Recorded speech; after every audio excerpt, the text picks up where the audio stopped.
rather snappy, won't you? I have some very heavy thinking to do before 10 o'clock.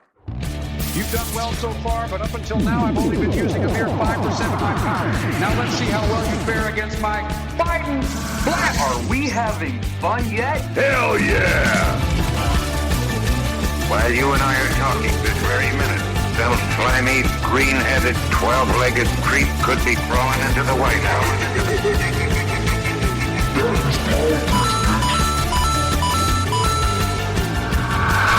After all, if our national leaders were elected on the basis of tricky slogans, our country would be in a terrible mess.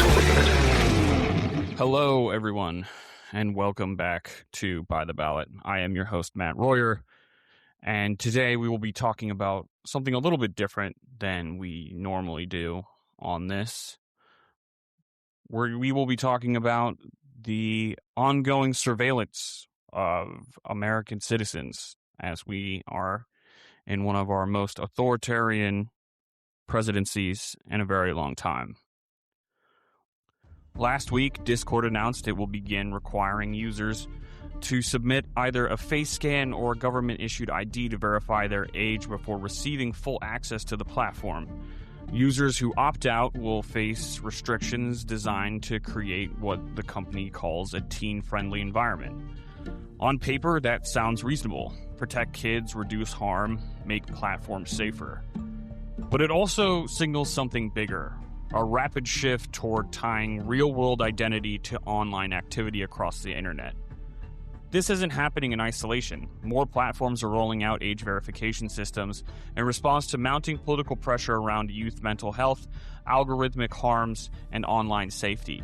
And lawmakers are increasingly treating ID verification as the easy policy answer, even when the consequences are anything but simple. Virginia has already been down this road. During the first 2 years of the Glenn Youngkin administration, the General Assembly passed laws requiring adult content websites to collect government IDs from users. The stated goal was to protect children. The real outcome? Many sites simply blocked access statewide, while others were forced to store enormous amounts of personally identifiable information with questionable security safeguards. Enforcement proved inconsistent, and some sites ignored the law altogether. Now, under renewed federal pressure and cultural momentum from conservative movements centered on online morality, more social platforms are adopting similar verification systems. The message is clear: prove who you are or lose access. Meta has required ID verification for political advertisers since the fallout of the 2016 election interference scandal. In late 2025, the company expanded cross-app age verification features. Reddit requires verifications in certain states. Google is experimenting with similar controls for YouTube. Step-by-step, anonymity, once a foundational feature of the internet, is becoming a liability instead of a right. Here's the part nobody really wants to talk about. Asking millions of users to upload IDs creates an entirely new security risk, and one we already know many companies struggle to manage. Many of the platforms now requesting government IDs simply do not have the sophisticated data and information security infrastructure needed to protect them. Handing over your license, passport, or facial scan may feel like a quick step to unlock features, but it also creates a high-value target for cyberattacks and identity theft. And this isn't hypothetical. Discord itself has already experienced security issues. In 2025, a malicious actor reportedly gained access to sensitive information through a third-party customer service vendor, the exact type of backdoor cybersecurity experts warn about constantly. Of the accounts impacted globally, roughly 70,000 users may have had government-issued photos exposed because those images were being used to review age-related appeals.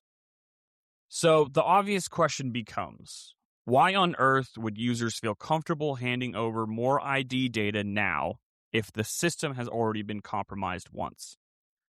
Even the biggest players aren't immune. Meta, arguably one of the most well-resourced tech companies on the planet, has faced repeated criticism over internal security practices.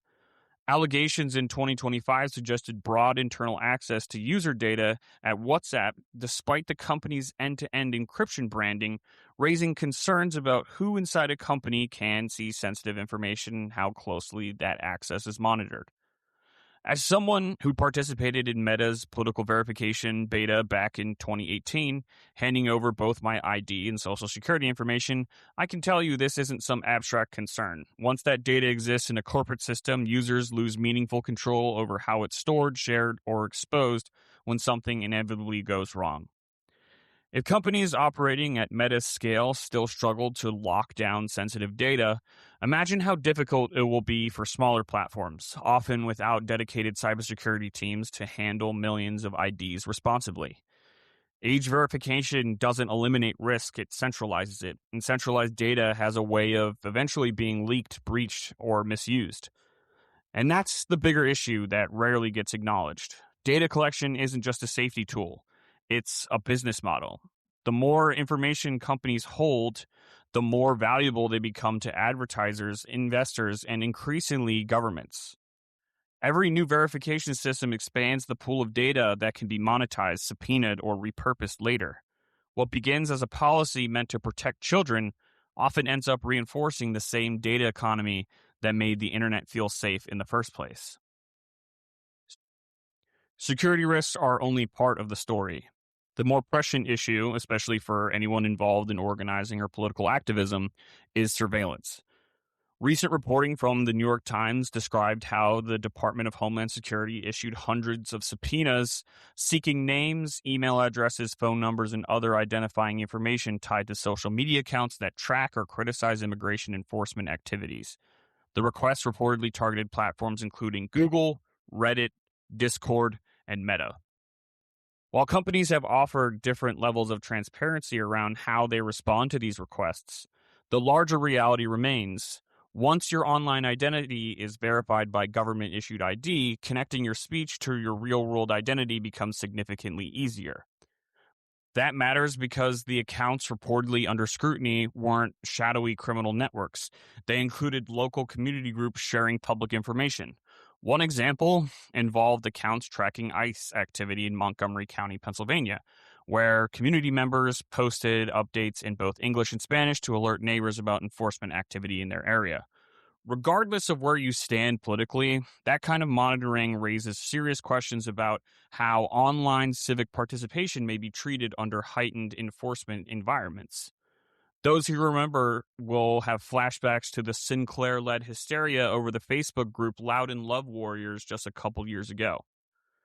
Discord's age verification rollout is also reportedly tied to Palantir and MAGA sycophant Peter Thiel. The company informed users that they would be testing out the use of Persona, which is an age verification vendor whose investors include, you guessed it, Peter Thiel. As you may or may not know, Palantir houses the data harvesting and surveillance technology that fuels ICE's deportation efforts and compiles databases from American citizens' private information. So just know that if you use these age verification services like Persona, there is a high likelihood that they'll be sharing that with Palantir, which means they will be sharing it with the government. Being in an opposing administration now poses a greater risk than usual for Democratic Party members and activists online, especially in one that has had authoritarian tendencies and close ties to billionaire tech bros that hold every data point out there. Don't believe that Mark Zuckerberg, Jeff Bezos, Sam Altman, Tim Cook, and especially Elon Musk, Peter Thiel, and Larry Ellison will have your best interest at heart when it comes to solidifying their place in the president and White House's good graces. For Democrats, organizers, and activists operating under administrations they may view as hostile or authoritarian leading, this creates a new layer of risk. The issue isn't simply whether someone is actively watching every post. It's that the possibility of being watched changes behavior. When people know their accounts are tied directly to their IDs, speech becomes more cautious, organizing becomes quieter, and online spaces that once felt open start to feel like they're under glass. Surveillance doesn't always arrive as censorship. Sometimes it arrives as friction, subtle enough to make people feel self-censored before anyone else ever tells them to. And if that feels familiar, it should. After 9/11, many Americans accepted expanded monitoring powers because they were framed as temporary protections against harm. 2 decades later, much of that infrastructure became permanent. The lesson is simple. Once surveillance systems are built, they rarely shrink. They just find new justifications to grow. The reality is that Democratic committees, activist networks, and everyday organizers aren't leaving the internet anytime soon. Platforms like WhatsApp, Discord, Facebook, and Instagram remain essential for coordinating events, sharing information, and building movements, especially during moments of rising activism and anti-White House sentiment. So the goal isn't to disappear, the goal is to adapt. If age verification and digital identity systems are becoming normalized, then political organizers need a set of operating principles. Think of these as simple rules for navigating an internet that is increasingly tied to real-world identity. Rule number 1, choose your tools intentionally. Not every platform treats your data in the same way. If privacy matters, look for tools designed around encryption and minimal data retention rather than advertising and engagement metrics. Signal remains one of the strongest options for secure communication. Messages can disappear automatically, and the platform stores minimal user data. Slack can also provide secure collaboration spaces for teams, though higher-level security features often require paid plans. No app is perfect, but choosing tools intentionally rather than sticking with whatever platform everyone else uses can dramatically reduce exposure. Rule number 2, post like your name is attached, because it probably is. Algorithms reward conflict, humor, and outrage, but as verification systems expand, the distance between your online persona and your real-world identity is shrinking fast. This doesn't mean you should stop speaking out. Sharing protest information, criticizing elected officials, and organizing politically are protected activities, but context doesn't always survive online. Sarcasm can be misunderstood, jokes can be weaponized, and posts can travel far beyond their intended audience. While we don't believe that you will get rated for something like Donald Trump sucks or Orange Man bad, there are other things that can be interpreted as a threat even if you don't mean to. Just 3 years ago, local Richmond activist Jimmy Lee Jarvis, who many of us know, was arrested and charged with a felony for a tweet directed at conservative internet provocateur Andy Ngo. When Ngo was scheduled to speak at the Richmond Omni, Jarvis said he was on his way and posted a picture of actor Jason Schwartzman carrying a box labeled dynamite. While most normal people, and those who knew Jimmy, could have seen this as a joke, the Henrico County Police did not and arrested him and held him in jail. The new reality is simple. If your friends can see it, authorities potentially can too. And verified IDs make attribution easier than ever. Being politically active online shouldn't require fear, but it does require strategy. Rule number 3, know your rights in the online world. As the digital landscape gets more complicated, understanding your legal protections becomes just as important as choosing the right apps. Organizations like the American Civil Liberties Union provide resources explaining what speech is protected, how online investigations typically work, and where platform rules end and constitutional protections begin. Knowing your rights doesn't make you reckless, it makes you prepared. Activists and organizers don't need to retreat from online spaces, but they need to understand the legal terrain they're operating in. Rule number 4, fight for an internet that doesn't require permission to participate. Policies like Kids Online Safety Act, or KOSA, are framed as child protection measures, and the framing understandably resonates with parents and communities worried about online harms. Taylor Lorenz has done extensive coverage on KOSA and argues that these laws risk creating a de facto digital ID system, one where anonymity disappears and participation online requires government-backed verification. Similar laws abroad have been used to restrict journalism and marginalize vulnerable communities under the banner of safety. Lorenz has pointed to the UK's Online Safety Act and similar restrictive laws in Sri Lanka to illustrate the devastating effects of these policies, which he claims have been used to curb independent journalism and marginalized groups. These would most likely be used to censor and monitor content related to LGBTQ+ issues, reproductive health, immigration, and other sensitive topics under the banner of protecting minors.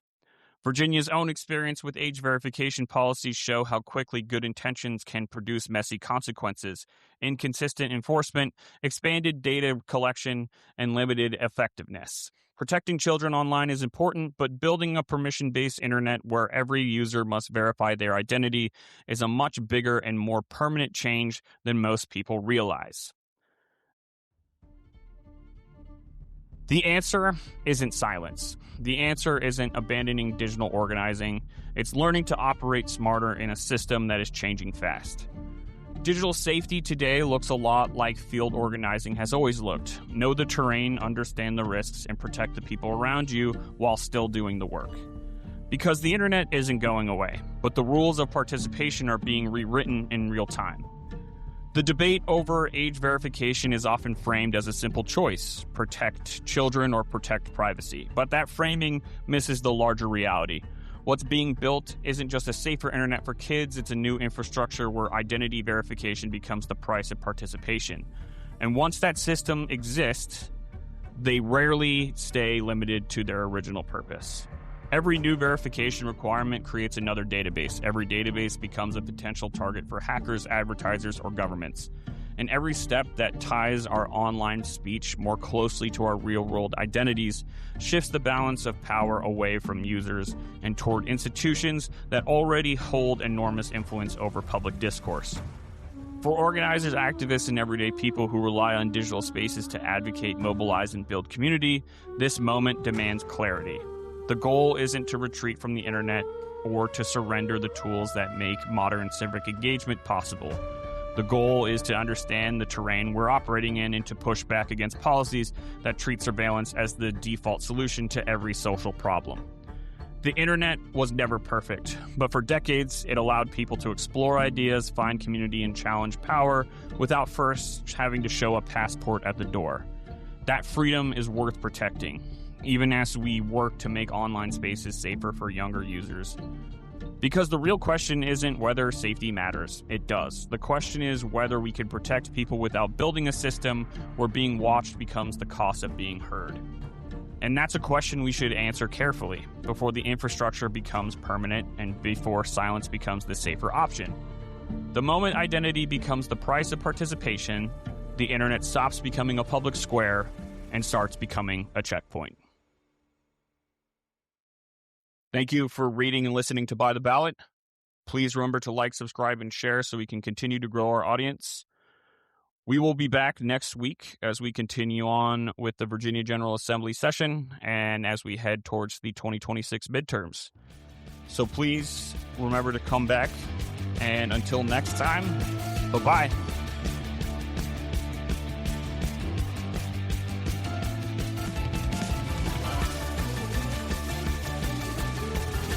Thank you for reading and listening to By the Ballot. By the Ballot is an opinion series published on Substack, written, hosted, and produced by Matt Royer. Our theme music is Blah Blah Blah by The Revolution. All views expressed are solely those of the author and should not be interpreted as reporting or objective journalism or attributed to any other individual or organization. This publication represents personal commentary, analysis, and opinion only.